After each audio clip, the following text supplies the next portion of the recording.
This video is part 3 of a series. In case you missed the first 2 parts, here's a quick summary to get you all caught up.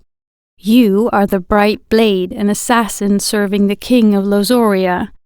Years before part 1 took place, you, your king, and the queen of another kingdom were part of an infamous mercenary group called the Waywards. After this group disbanded, you chose to follow your king back to Lozoria, leaving the queen behind. Because this group is so infamous, your membership has, until now, been kept a secret. In part 1 of the series, you found the queen being held in your country's dungeon. After giving her a truth potion to interrogate her, she confessed to having always loved you, leaving you stunned. In part 2, you encounter her again after she escapes the dungeons. She believes you're the one who helped her escape and suggests marriage as a way to broker peace between your 2 countries. This is way too reckless for your liking, so you turned her down.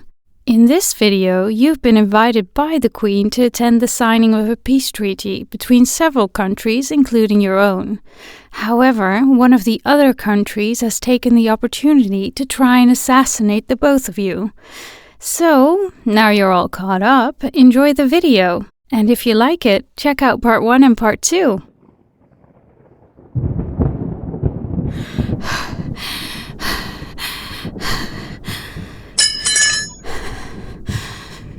I can't say this is what I had in mind when I called our kingdoms together to work out a peace treaty. But I would be lying if I didn't think it would end this way.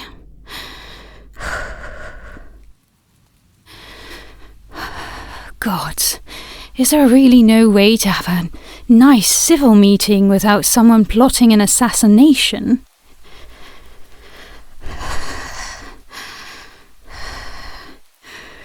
I even offered them rooms to rest in before the meetings were to start, yet they chose to try killing us instead.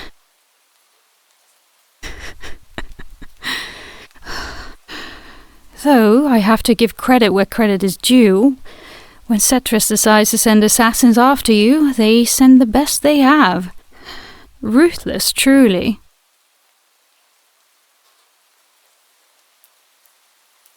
Cetrus, ruler of Rothero, the one we were supposed to make a peace treaty with tonight.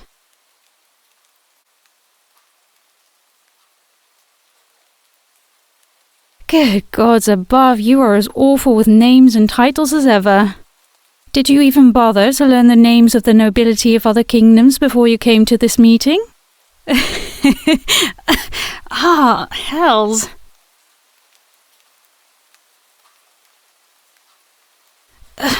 No, it's nothing. Just a scratch. Are you all right?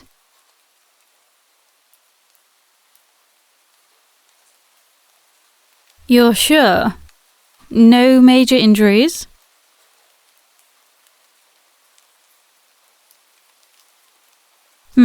Me? Where am I? Ah, well, that is quite a bit of blood.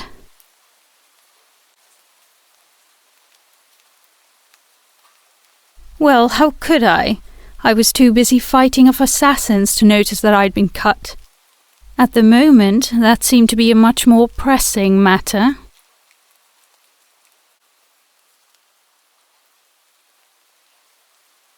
You say it as if we didn't have any injuries when we were Waywards.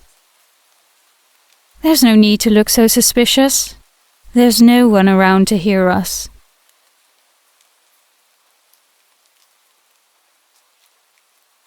Yes, because I'm sure that Rothero sent spies for after the assassination, as if they have any need to gather any more information.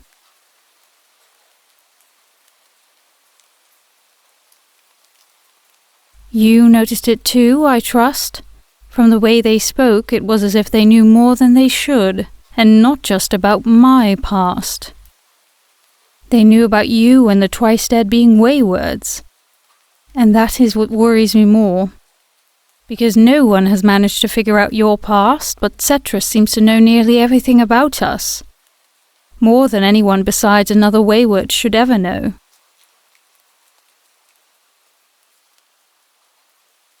Now, with such a blatant act of violence towards both our kingdoms, I'm worried that I might know what's caused such a sudden strike.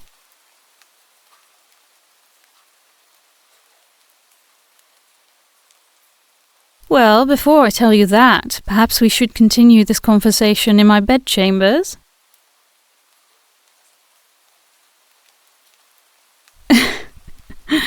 Not in that sense, Brightblade. I just happened to notice that I'm not the only one with blood soaking through my clothes, and I have tools to fix that in my chambers.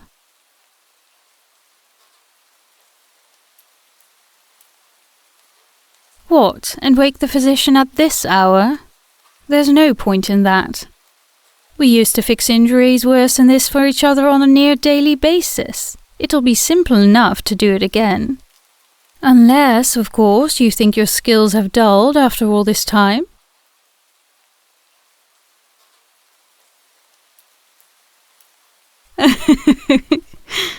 Then let them sleep for tonight. My room isn't far. Do you think you can make it? Well, I thought it would be polite to ask, given how evident the stab wound in your leg is.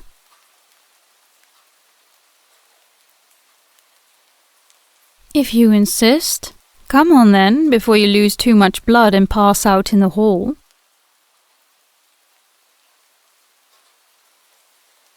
Fine, before either of us passes out in the hall. Though you seem much closer to losing consciousness than I am. Was it really necessary to elbow me? I'm already bleeding. It's not as if I need another bruise to add to tonight's collection of injuries.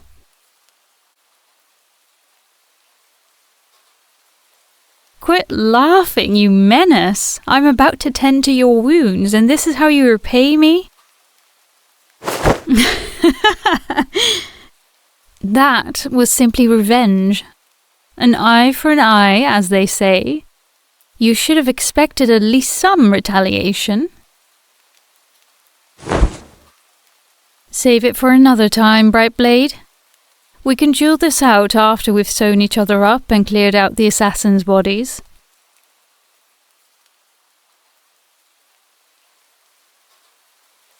I'm full of good ideas, as you should well know. Recovering from an assassination attempt before a friendly spar just happens to be one of them.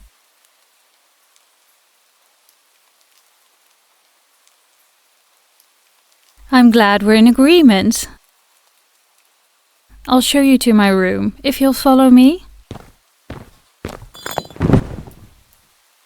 That is, if you can. This is why I asked if you could walk. That's no shallow cut, and walking will only agitate it more. You know that. Could you just put your pride down and... Fine then. Keep up, I'm not waiting for you.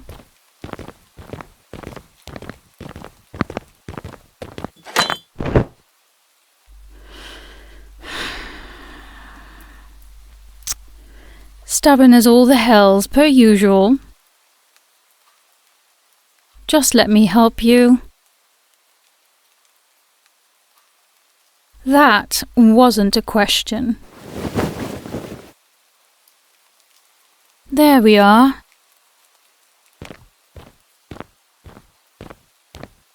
See, that's easier, isn't it? Oh, please. It's not as if this is the first time we've done this. Why are you so up in arms about me helping you this time?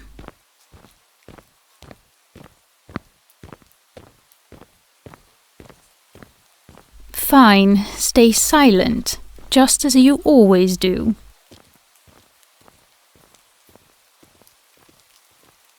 I'm saying that you don't communicate well, especially when it comes to anything that involves emotion.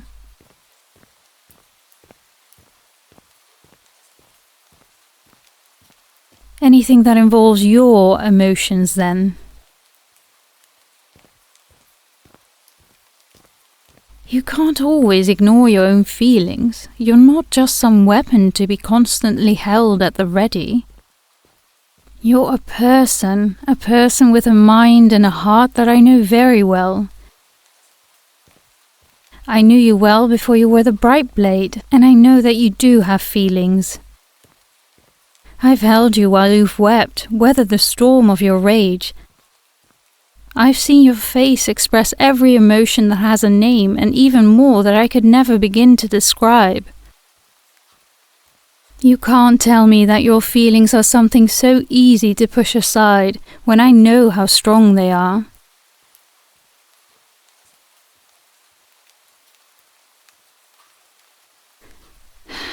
Stronger than your feelings? Of course, that's how you would choose to see it. You don't need to glare at me. I didn't mean anything bad by it. I was just saying that it's obvious that you have that sort of mindset.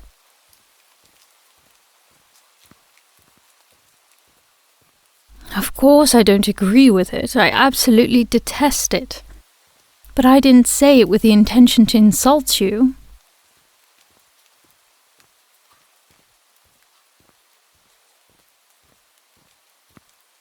You're joking, surely.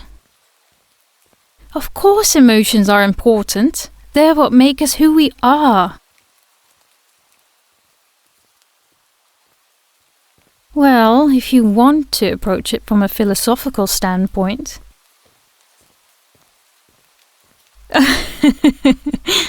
Some other time then. For now, let's just agree to disagree. I think that we should probably deal with the matters of tonight first. It was certainly more of a bloodbath than I was hoping for. And the fact that Rothero's assassins knew so much about the Waywards does little to set my mind at ease. Speaking of which, I have a theory on why those assassins knew so much. First, let me get started on treating your leg. I'll tell you once we've begun. Wait here, I'll get the supplies. In the meantime, use your dagger and cut the fabric around the area off so it doesn't catch on the injury and... Right, my apologies. I'm forgetting myself. You already know what to do. I'll be back in just a moment.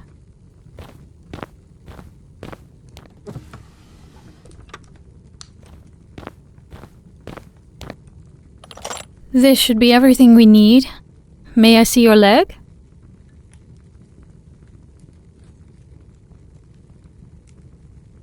Mine isn't as deep as yours, it can wait. I'd rather make sure that you don't bleed out first.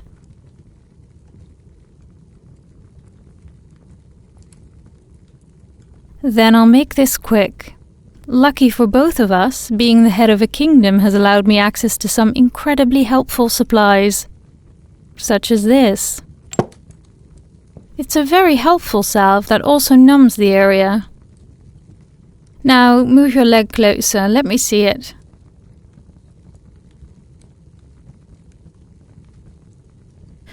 By the gods, this is worse than I thought. It starts lower on the thigh than I assumed, but you're cut all the way down to your ankle. Is this the only injury you have? Good. Let me clean off as much blood as I can before I try to use any of the salve. You're lucky this isn't too deep. Otherwise, we actually would need to wake the physician.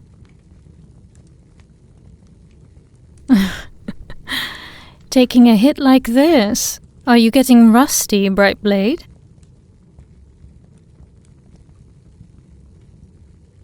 Imagine what all the others would say, the strongest swordsman of the Waywards, getting soft as the right hand of the ruler of Lozoria. Though, from the looks of it, at least one of them may already know.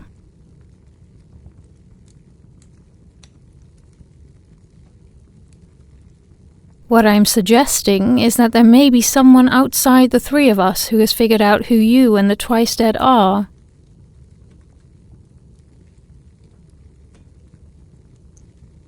Yes, really, that can be the only explanation. I've told no one, and I know you wouldn't have told anyone. The Twice Dead, as much as I might not favour them, would never betray anyone's trust like that. The only other reason someone would know who we were is if they were a wayward. As a matter of fact, I already have a suspect in mind. For the past few years, there's been rumours of Cetrus having an assassin as her right hand, and many think that they seem particularly close.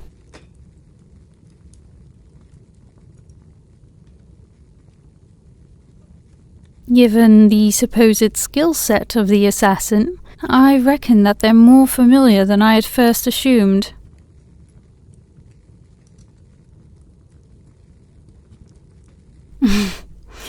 So you know the title of a rumoured assassin that aids Rothero's crown, but not the name of the crowned ruler himself?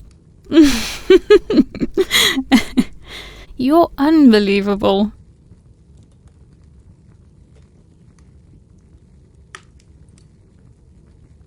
Turn your leg a bit. No, towards me. Good. Right there. Hold it just like that. I'm going to start with the sutures. But yes, I believe that the forest heart is actually one of our former friends, though I can't say which.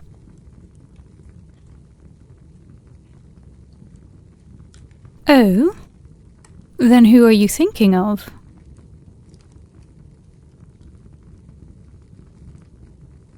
Ilsias? You really think they could be Cetrus's assassin?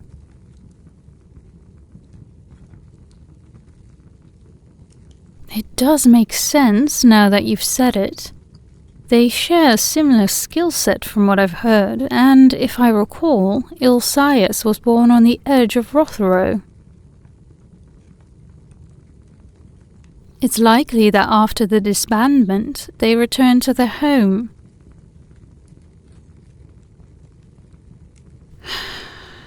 But that does little to ease my mind. If anything, I'm more worried now than I was prior to suggesting tonight's meeting. This isn't just an attack on our kingdoms. It's an attack from someone who knows far more about us than we do about them. Tonight was meant to be a clean way to dispose of us, but the fact we lived won't deter them, far from it. This was an act that will lead to war, and once word gets back to Rothero, I have no doubt that it will become only a matter of time before everything is set in motion.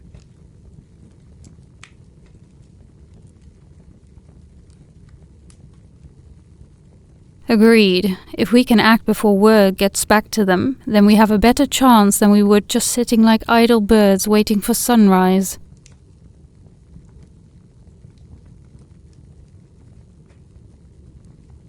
The Forest Heart's identity is something I'd like to know, but my concern lies more with getting into the kingdom and what we would do afterwards.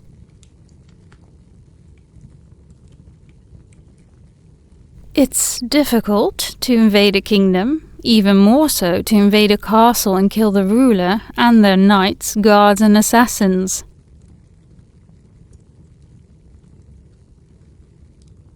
Oh, any ideas?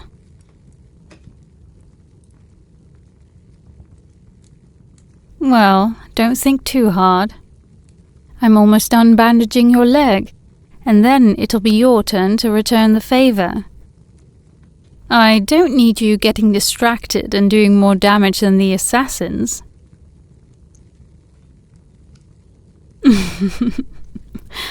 I suppose I should be careful about the jokes I make right now, shouldn't I?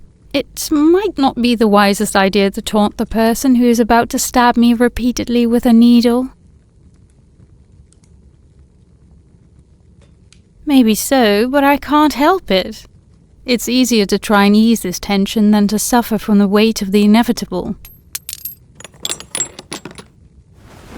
Either way, the war will find us, and if I'm to play a role and fight in it, then I'll need this lovely little injury of mine fixed. So, if you'd please, would you mind trading places with me so we can be done with this?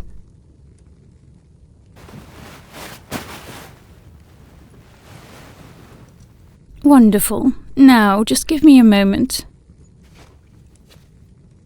This shirt is so damn tight that I don't want to attempt cutting it off. So I'm going to try removing my shirt enough that you'll be able to access the full length of the cut. I think that if I move slowly, I can undo the first few buttons and slide it down over my shoulder without making it worse.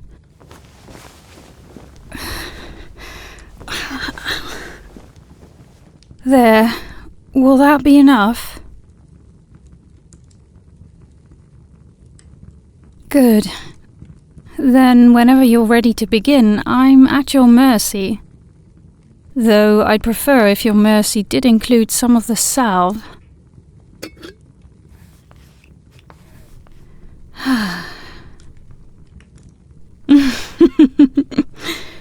It's not that I thought you wouldn't use it.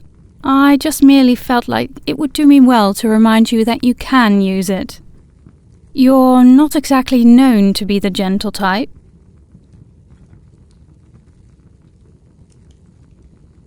I'm just stating a fact. You aren't Lazoria's greatest healer, after all.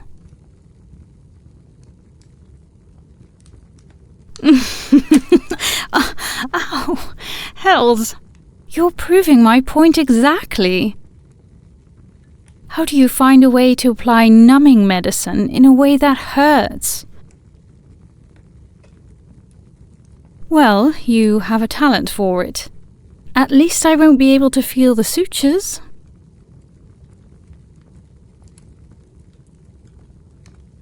Already? Truly? What's this plan, then?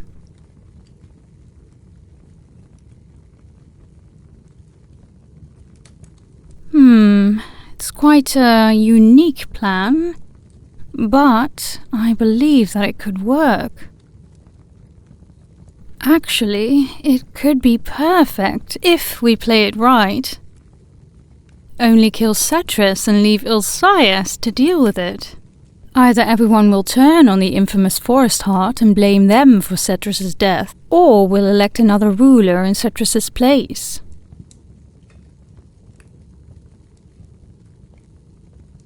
If the latter of those happens, then Ilsias will either have to serve the new crown, or will be unwilling to do so and leave the kingdom completely.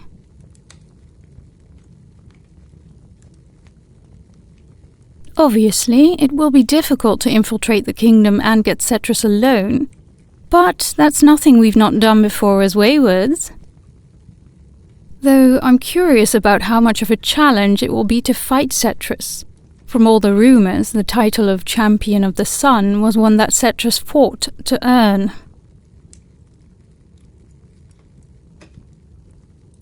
Right. First would be the infiltration. What did you have in mind in those regards?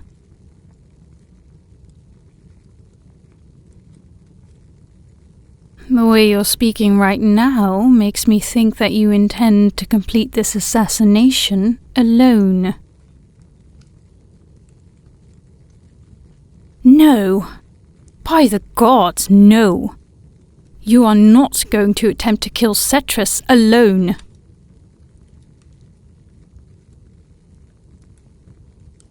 Because it's dangerous.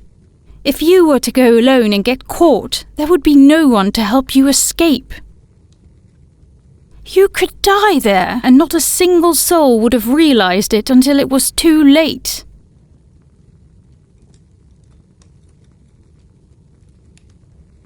I'm going with you, and I won't accept anything else.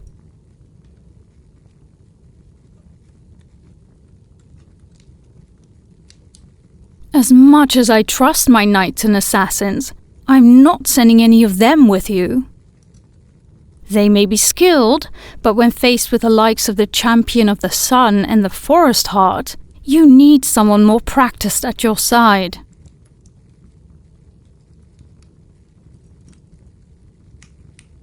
I don't care that I'm the queen of Cancurious. That doesn't matter. We can tell the people that I'm visiting someone in another kingdom or something like that.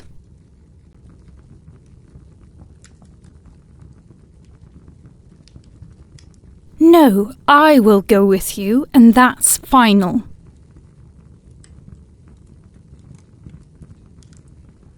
Because they can't protect you as well as I can.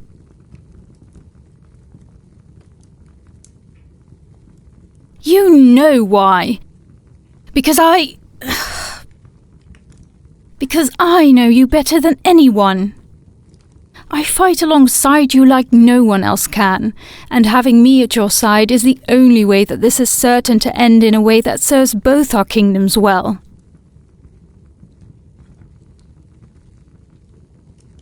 I'm not doubting your skill, but you know that having me to watch your back will make it much easier to do what needs to be done. Having a partner doesn't mean you're weak. It just means that you have someone who you can rely on should you need to. You'd think that after all those years as waywards, you would have learned that.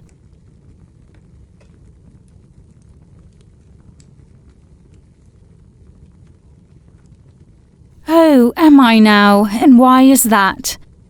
Do you think I'm not as good as you? Is that it? Do you think I've gotten weak from sitting on a throne? Do you think I can't keep up with you?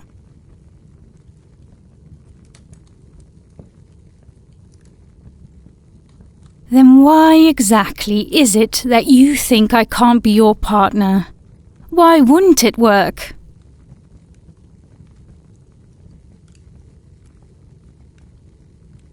My emotions. And since when have you had any regard for my emotions? As far as I've seen, you couldn't care any less about how I feel, so why should that be so important to you now?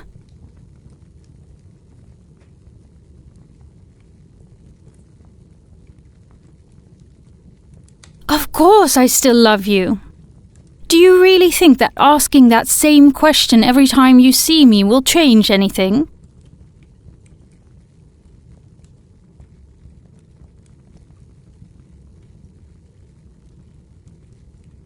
Oh, so now you're telling jokes. What, are you trying to relieve the tension too? Or are you trying to avoid this conversation altogether? Trying to avoid telling me why you can't stand the fact that I have feelings for you?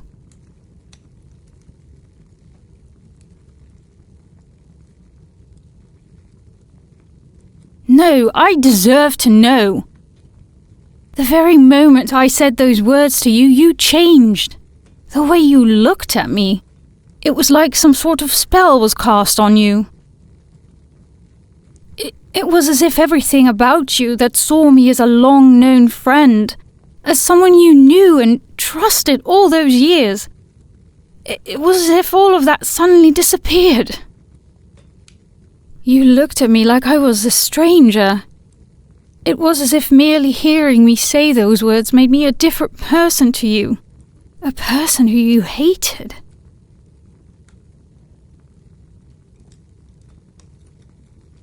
Is it truly so horrible that I have feelings for you?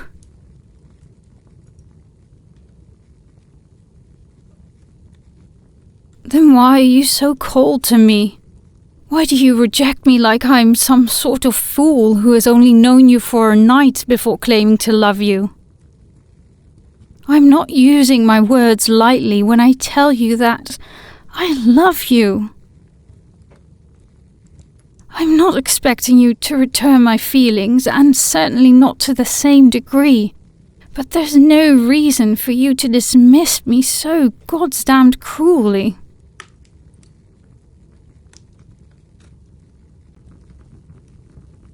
Of course, things are different now, I realize that. But a crown doesn't have anything to do with this.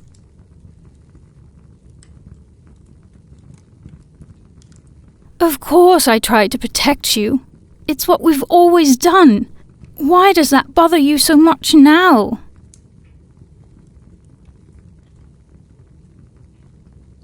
The only thing that's changed since then is our titles. How could it be so different?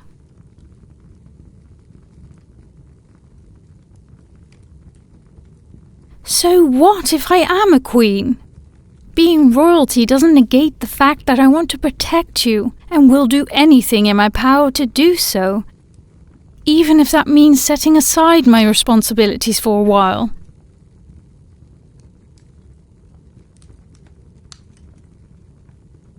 Reckless.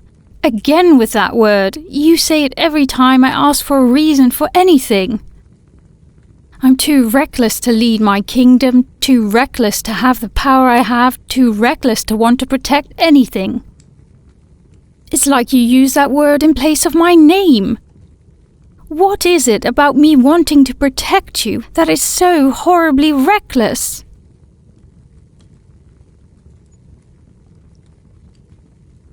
I would in a heartbeat, and I don't care what you think about it.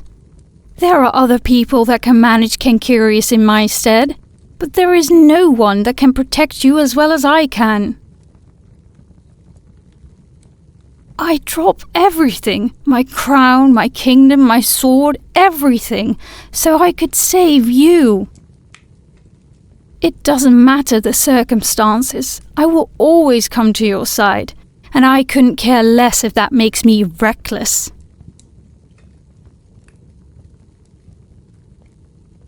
Because I love you. I've said it time and time again, and yet you still brush it off as if it can't mean what it does.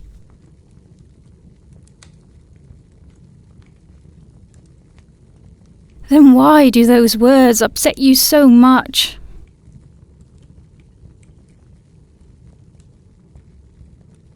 Is that why you refuse to consider having something more with me? Do you think I'd be so careless with your heart that I would break it? Because I swear to you, I would never allow myself to do something like that.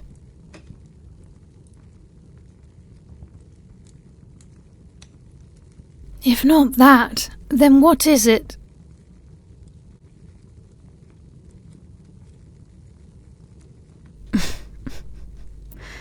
You won't lose me, I swear it.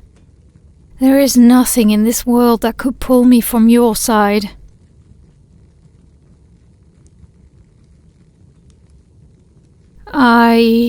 No, I suppose I can't promise you that. I've said many times that I'd die for you, and I mean that with every ounce of my being. I can't promise you that I wouldn't put my life on the line to save yours, should it come to that.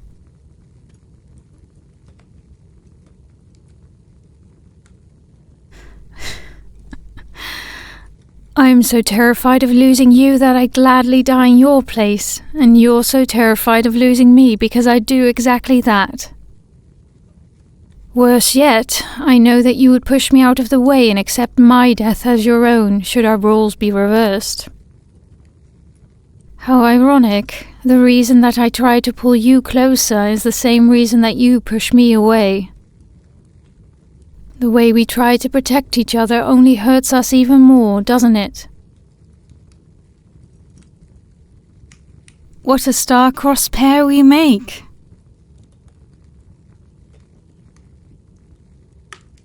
At least now I have a reason as to why you've rejected my feelings, and I understand completely. Though, might I say something? Trying to avoid me and push me away isn't going to make my feelings for you go away. All it's doing is hurting both of us. And yes, I know I've been a bit spontaneous with my advances towards you.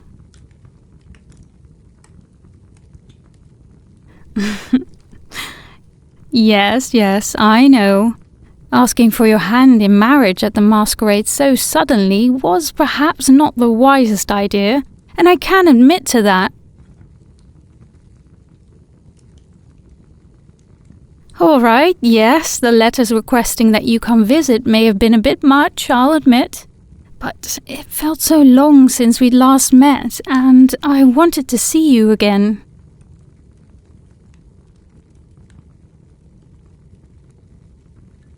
I know, and I knew it was unlikely, but I still had to try. Imagine my surprise when I got word that you would be coming in the Twice Dead's place.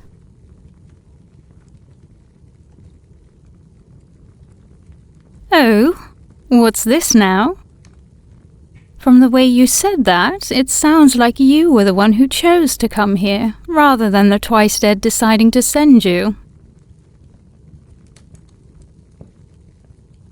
You did? That's quite a surprise, albeit a pleasant one. But that begs the question of why you wanted to come. Is it possible that you missed me too? Could that be it?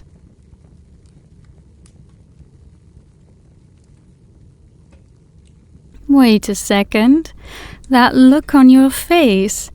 You did miss me, didn't you?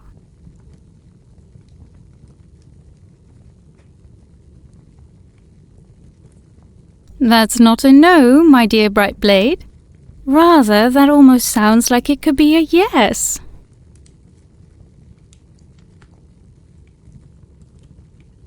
And if it is, gods be good, are you saying that you did miss me?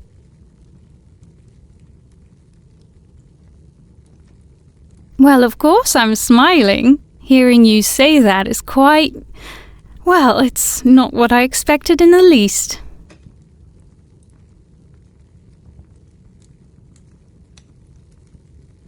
No, it's not that.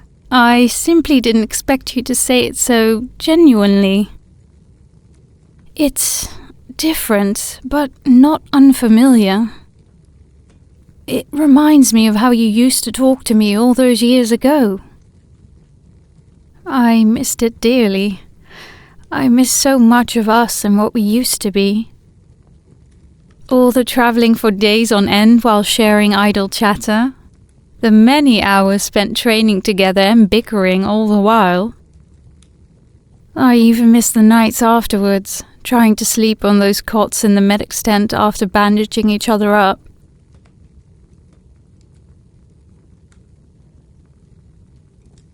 Oh. I hadn't realised you were done. Though I probably should have. You've always tied bandages too tight. It feels like you're trying to make them as tight as my own skin.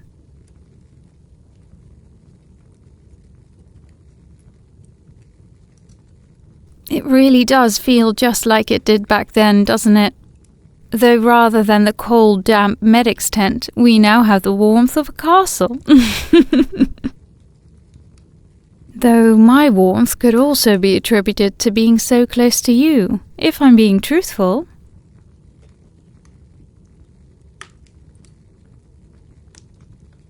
Flirting? I would never. I'm merely stating that due to the nature of helping with each other's injuries, we're fairly close together.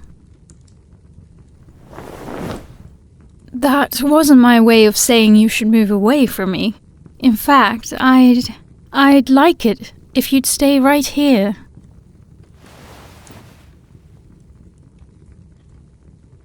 Well, yes, you could call it that. But it's not so much flirting as it is honesty.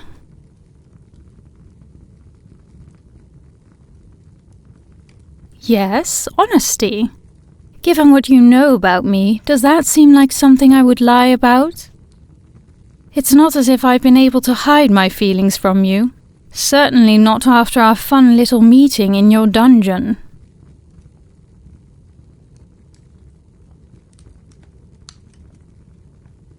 Of course. Ask me anything, I'll answer honestly.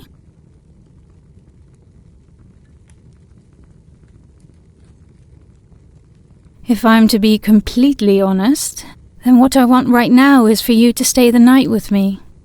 I want nothing more than to sleep next to you again, and to know that you are safe at my side and that I am safe at yours.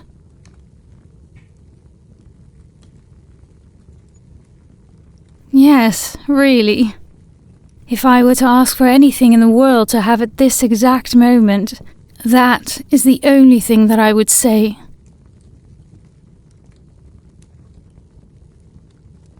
Then what is it you want? If you could have anything in the world right now, what would you ask for?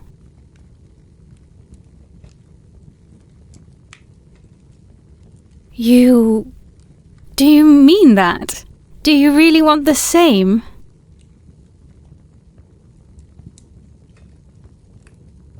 Yes, yes, I'm more than all right with that. If you mean it, then I would be more than happy to have you sleep here. I can't tell you what that would mean to me.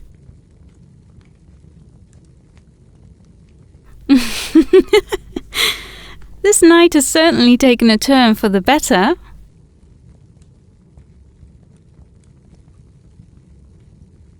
Well, if a peace treaty wasn't destined to work, then I'd say that this is the best possible outcome.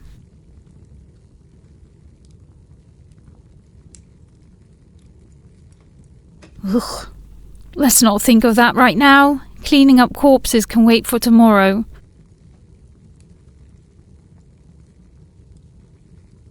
Finally, we're on the same page for once. So why don't we sleep for now, and we can save cleaning up bodies, preventing a war, and our deceptively complex relationship for tomorrow?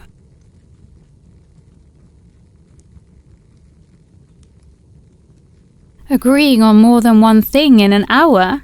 That must be a record.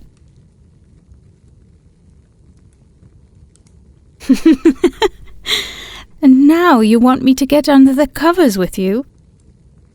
My gods, Bright Blade, we aren't officially courting yet.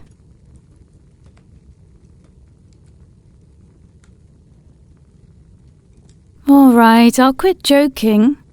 But only because I'm tired, cold, and would very much like to go to bed and not have to think for a while.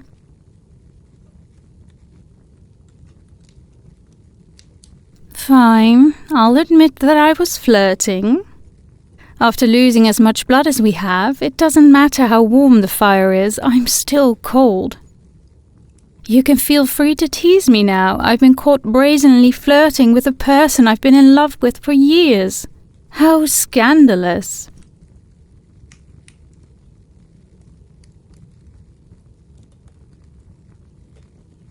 Too tired? Too tired? Why, I believe that this might be the first time that I've ever seen you too tired to poke fun at me. What a miraculous occasion! You must truly be exhausted beyond compare.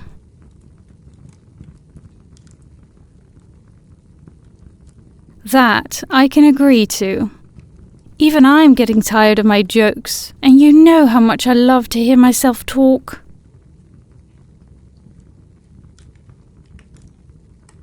Then let's go to bed and call the day done. Would you like to get under the covers? I promise I won't make any more jokes. Yes, I swear. Excellent. I promise it'll be much warmer.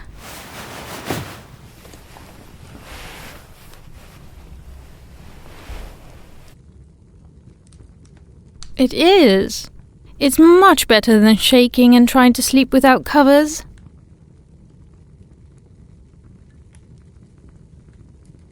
I know. It's so easy to fall asleep here, especially after all the events of today.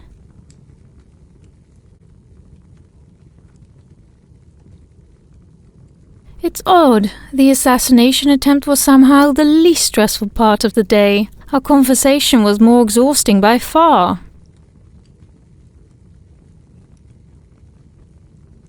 Well, injuries are predictable at this point. Emotions are far more difficult.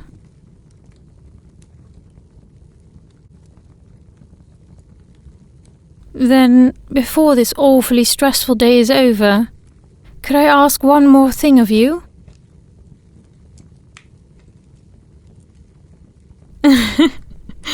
I suppose that depends on what something annoying would be.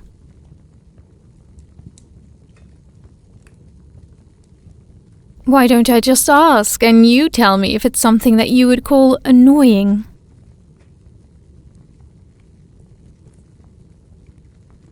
Let me hold your hand, just for the night.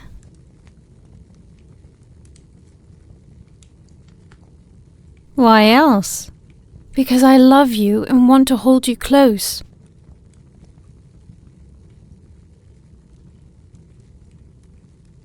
I know, and I'm all right with that. That's why I ask only to hold your hand and for nothing more. I might like to kiss you, but I won't ask for more than you will give.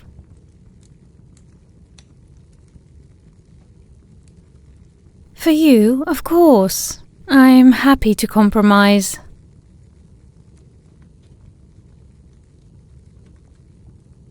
So you'll let me then? Even if it's just for tonight?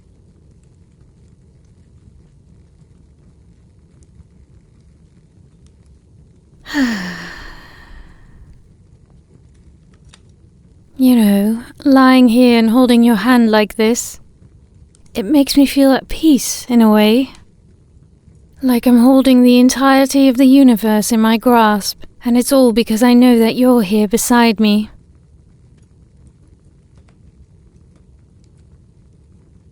Fine, fine. Then I guess I'll have to wait until you're asleep before I begin with my romantic ramblings.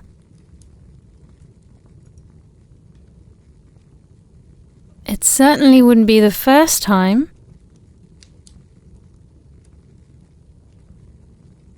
Certainly not. I've spewed many sappy thoughts about how your eyes look by the light of fire, or how your smile captivates me. Now there's no reason to go stealing the sheets from me when I was just answering your question.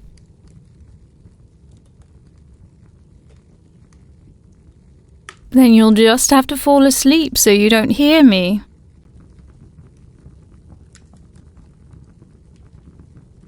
Of course, I don't mind in the least if you rest your head on my shoulder.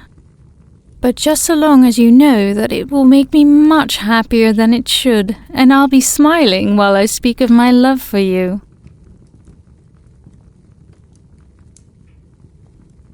By all means, go ahead.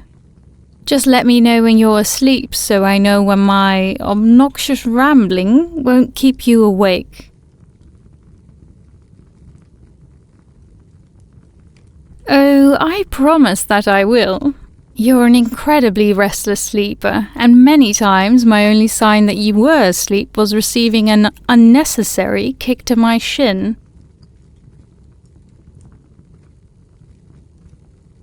Sure, just don't push me off the bed in your sleep, okay, my beloved?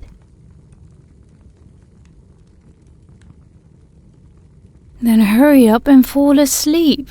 I'm getting restless.